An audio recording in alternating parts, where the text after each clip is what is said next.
Kain kayo dyan. Seafood, ano ganyan? Marinara. Seafood marinara, wow.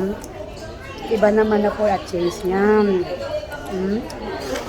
So, manamit. Yung dala ko dito yung asawa ko para makapagpulong kami ng iba namang pagkain. Puro na kami chicken.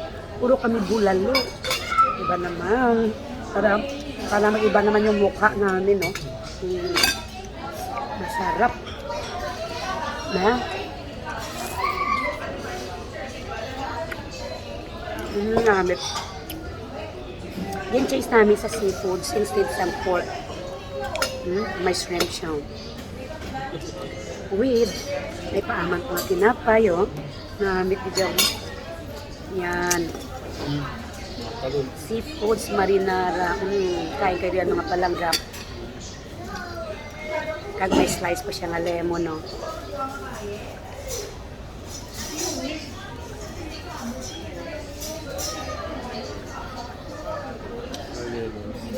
Ano to?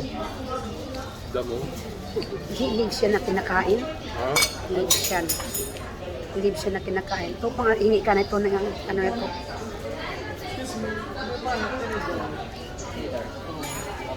Kain kayo dyan. Namit.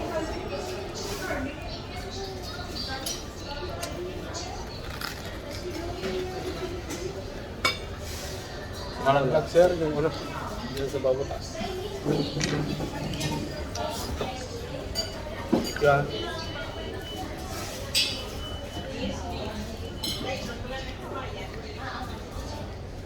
Di maganda kung sometimes iba naman yung kinakain natin para mag-change na yung face natin. Puro lang tayo chicken, puro lang tayo beef, always na tayong bulalo. Oh my God, parang bulalo na yung mukha natin.